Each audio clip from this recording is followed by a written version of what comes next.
gonna say it's a dream come true. It's what I've worked for my whole career since I was a child, really. And it's been a long journey. Unusual, like it's been a long journey. Yeah, don't want to romanticize it. But I never lost faith in myself, or never lost that vision to be world champion. I always said I would be world champion. I knew in my heart that I would be world champion. And in fights when I've been behind, I always had faith in myself that I would win. With fighting Matt Korobov, he's a very good boxer, and I know I was behind the scorecards, but I knew I was patient and I would get chances. And yeah, I'd like to thank Adam Booth, my coach and my manager, for the last 2 years. We've worked together very closely and grown stronger as friends, and our relationship as coach and boxer is getting stronger every day.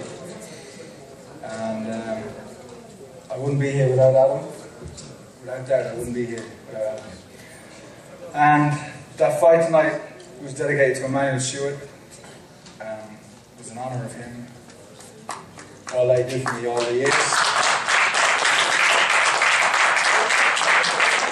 And I know he's looking down at me now. He's happy now that finally came. I couldn't win the fight against Chavez, and I know that hurt him.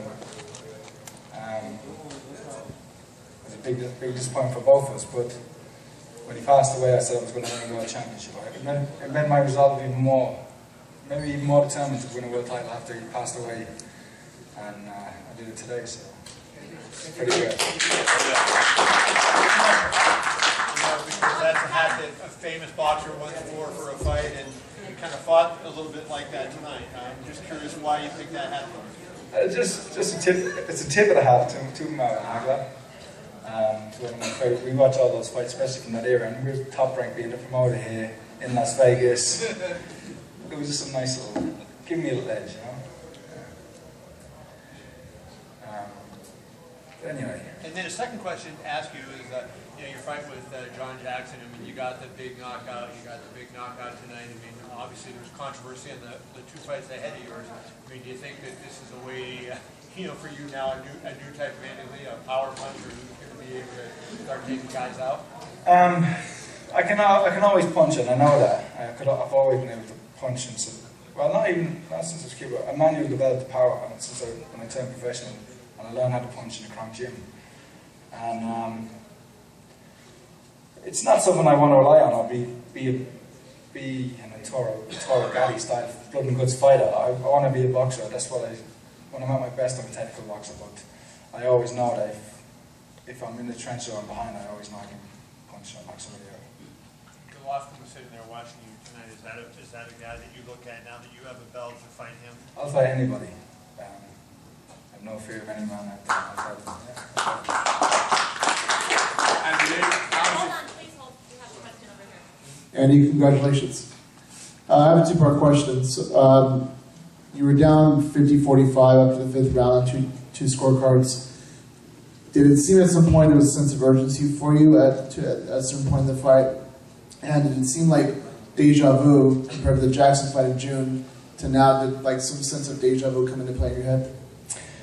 I thought it may have been a round or two down, in the fight, but I could see he was slowing down. I knew he was changed and at his best in the first half of all his fights. I watched all his fights and knew that was a pattern. And I could see he was slowing down, his feet weren't as crisp, and he was breathing a little heavy.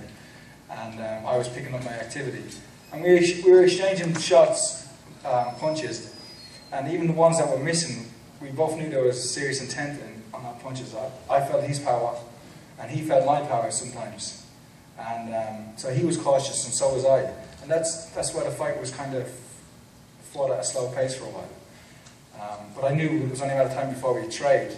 And I heard him in the third round with the left hand, and I knew he felt it, and I knew it was only a matter of time. And Andy, congratulations on joining the likes of Steve Collins and winning that belt. This now sets up potentially a massive clash with Billy Joe Saunders, as he's the mandatory for this title. Can you talk to me a little bit about that? Hey, if he wants to come to Ireland, he's welcome to come over. my first defence will be in Ireland, and I'm looking forward to bringing that belt home. It was always my dream to step off the plane in Shannon Airport with the belt, and I know there'll be a good crowd there. There'll be a good reception in Ireland when I get back. Am I right in thinking you're the first man of traveller heritage to win a world title? I think that's true. Yeah, I think that's the truth. But this championship was for me first, and my family second, and my country third. And as I said, I dedicated it to Emmanuel Stewart and Tyler Booth. Maybe we can get Adam up to say a few words.